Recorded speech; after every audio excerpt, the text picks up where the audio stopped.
Today we want to answer some questions that we have been given about multiplication tables, learning them in a Charlotte Mason way, when to move on and when to stay until the child has learned them completely, all of those wonderful questions that so many of us ask as we work with our child day to day in that mountainous land of mathematics.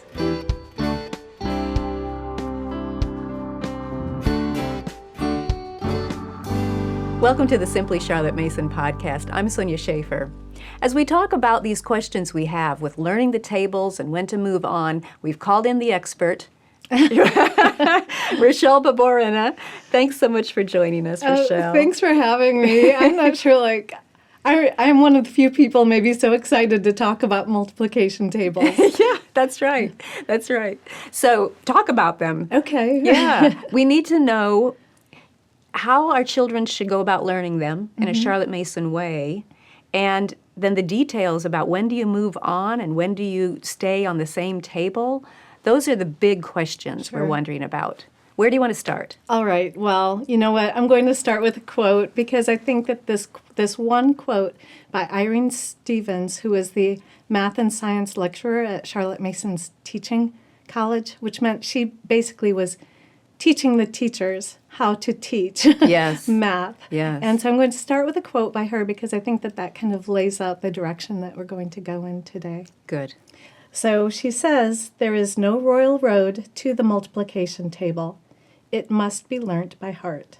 This is a fact which faces every teacher of elementary arithmetic, and which each must prepare for in the best way possible." This lays out a few things. One, there is no royal road, which means it's not something simple and easy for every student.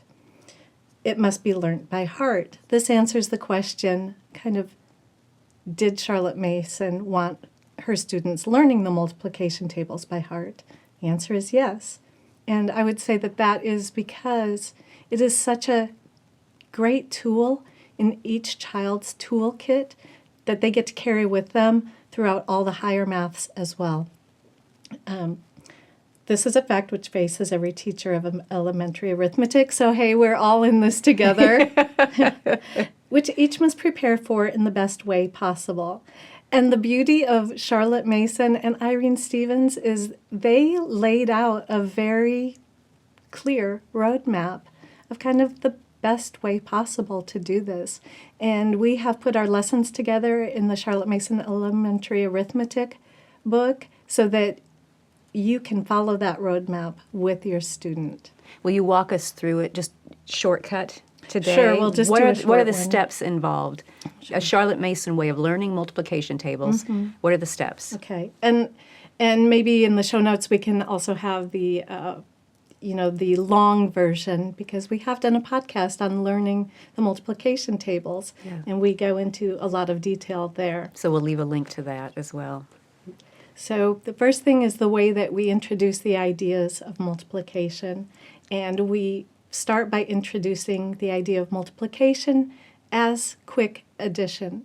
So we're giving our student kind of interesting problems that they already have the tool of addition to solve those problems.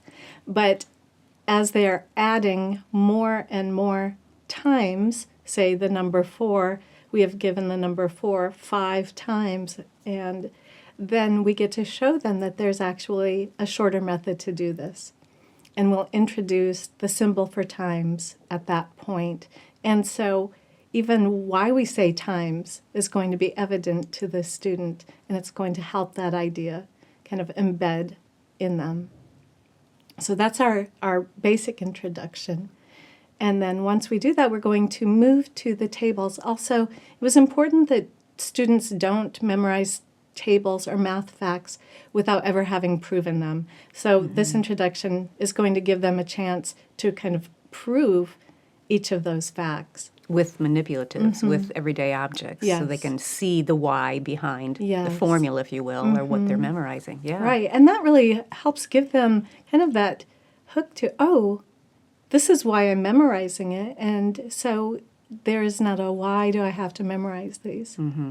So then it gets kind of fun and exciting because it's almost like doing picture study, but rather than a great work of art, we're going to use numbers as what our student is going to be visualizing.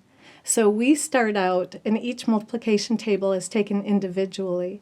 And so we start out with the twos table, and we are going to show them, we might write 1, number 2. How many times do you have 2? One You have 2 time. one time, and then we put a little 1 above it, and 2 taken 1 time Is 2. is 2, and then the answer goes down below. So we're basically setting up our little column multiplication problem right there. Then we'll have another 2 in the center row. Now, how many times do you have 2? 2 times. 2 times, so we put a little 2 above that. And what is 2 taken 2 times? 4. 4. And we continue on to either 10 or 12. It's up to you what you want to do with your student. Once we've done this, the student is going to take time to visualize it. And this is where the picture study part comes in. They have a written table to visualize, to look at until they can see that in their mind's eye. Now, the difference is we're not going to turn it over quite yet. They will have the table to continue to use until they don't need it anymore. We'll erase a few numbers out of there for them to fill in. And then from there, they will say it through again. And then we're going to give them interesting little problems that they get to use the multiplication table if they want to. I might have this out of order. We've got it all in order in the books. But then they are going to write the same table out in their math notebook. And the child will work with that until they have achieved a comfort level with it. And you'll see your student start to not look at the table. Or some children, their personality is they don't want to look at the table. And so we might give them a little extra time to answer that problem. But they have that table whenever they need to refer to it. So then from there, we have some interesting kind of experimental work in longer multiplication. So that student might be multiplying 21 by 2. And so this adds a little more interest to it. Now, we want to keep our questions kind of lively and interesting. So, since each child works at this individually, some children learn their multiplication tables quickly, some take a little bit longer, and some actually take quite a long time. And so when we progress to the next table or the next concept is going to be individual for each child. I love how learning the tables involves a lot of senses. It is a multisensory experience, if you will, or you've got the kinesthetics because they can work with items to set it up and remind themselves, well, if I do have 7 2s, how much is it? And they can make dots or they can use objects. And you're discussing it with them. They are saying it through as they go. They're also having the visual picture study effect, and where you're taking some out, putting some in, so they have the hearing and the speaking and the hands-on and the visual. Yes. It's all intertwined there, so you can customize it. You're giving your student a chance to use all of his senses, but you could allow him to use the strongest one more. Yes. Does that make sense? So since our children might be more kinesthetic learners, they might want to build each individual table using manipulatives or our everyday objects. Pennies are very good for this. A student who maybe just doesn't like working with objects might be using just hash marks in his math notebook, just so that he can see kind of the sense there. But the time where they get to visualize and study that math table, they are looking and discovering on their own these amazing patterns, which is going to help them. And so I don't want to give away every pattern, but if you allow your student time to look for those patterns, it's amazing what they're going to find. So it's not just look at this and, get a static mental snapshot of it and then see if you can recite it. Right. You want their minds engaged, looking at it like a puzzle almost. Yes. What can I find here? What can I discover for myself? Yes, and this might take place, those discoveries, as they're writing the tables out. They might see those patterns on their own. All right, so as you were saying, some students will pick this up very quickly. Yes. Some will not take it as quickly, a little bit longer, and some will take quite a while to actually get all of those math facts cemented in their minds. So the question is, does my child have to have memorized the twos table in complete total before we start going to the threes table, before we even can move that far? How long do we wait? Okay. When do we know when to move? That's one question, but in several pieces. There you go. Sure. So, well, maybe for the traditional student, it might, you will see they are working comfortably. They no longer need to use that table. They are ready to move on, and you can see that quite obviously. Second, remember we are still working with the discipline of good habits. So when we said that there is no royal road, we know that it can be difficult to learn. It is a challenge to learn these tables, especially maybe the sevens and the eighth table. So we also want to make sure that our student just doesn't want to put in the hard work. So we need to be there watching for that. And then, but third, if you feel confident that you have done all of these steps and your student it's growing so wearisome for him, he's just not able to grasp it, you don't want to erode his confidence. And so Charlotte tells us then we can move on to a different concept or a different table. And so some children that have a hard time grasping or just getting into their mind's eye that multiplication table, sometimes they might be better at concepts and they might grasp concepts much more quickly. So we have time to review those tables and to continue to work with those math facts if we look at our students and say, it's time to move on. And you go to the next concept. We have time of mental math to solidify those facts. We also have a time we can use our number sentence cards, which is a great resource that Simply Charlotte Mason has.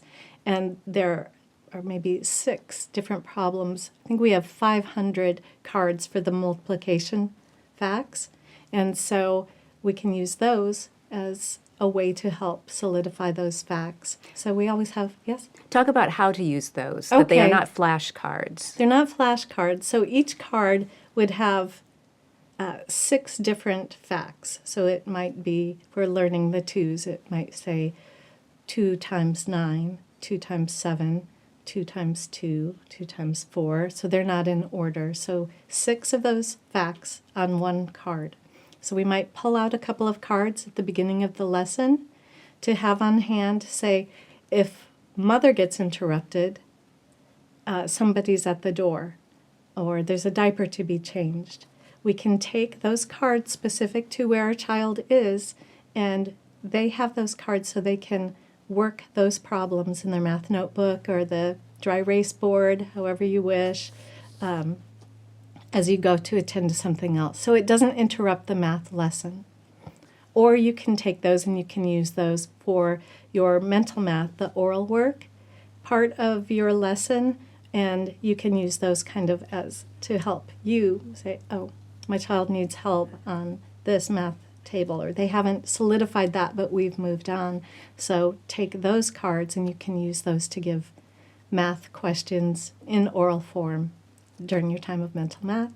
So even when you move on to another concept, you're not abandoning the table. No. You can still have touches along the way. Yes. So we could use those math tables as review, and so you've moved on to another concept. Now I know my student has a harder time keeping this table in his mind, so we're going to use that table work for our time of review. So we have bookmarks in our books that you can use to mark which tables, that you want to be sure that you keep reviewing. And so that's another way. Plus, as you move on in concepts, you're going to be solidifying those facts. So say you've moved to finding the area of a rectangle, your student is going to be multiplying the length of those sides. So we are going to continue to use our math facts. So those are another opportunity to review those as well. I love how this approach, again, respects the child as a person, as an individual, and does not, it holds the child to a high standard. You do need to learn these. That is a given. But it also does not say, we're going to drill and kill until you learn it or else. It respects the child's progression, if you will.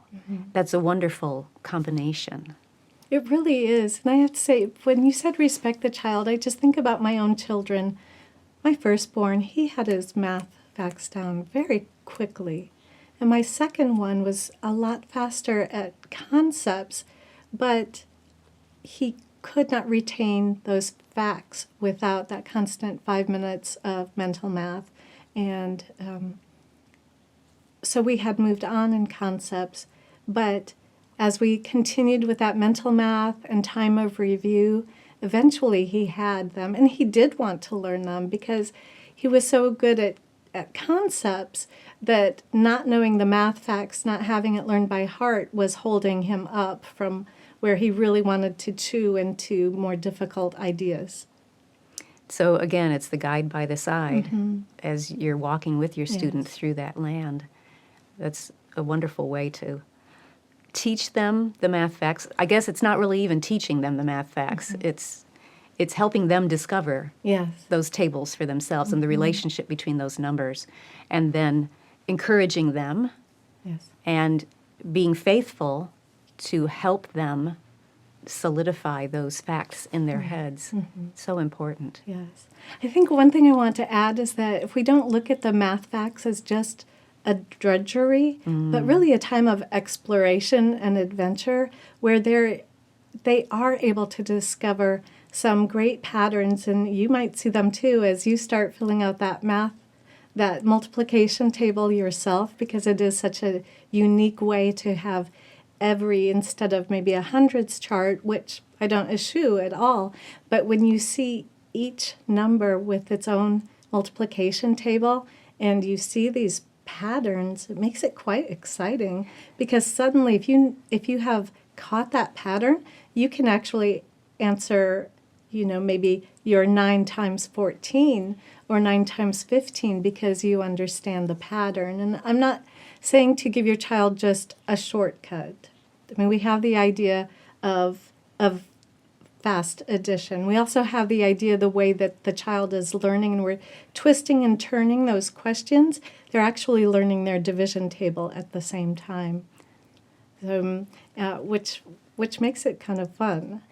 Yeah, so you could say 9 taken 8 times equals, and they have to tell you, or you, on those number sentence cards, I'm thinking it can also say 8 taken how many times equals this number. Yes. And so we're introducing the division. They're learning them both at the same time. They're learning division before they've ever seen the division symbol. Yeah. So how many times is 9 and 72? Yes. And really that just shows that division is a complement of multiplication.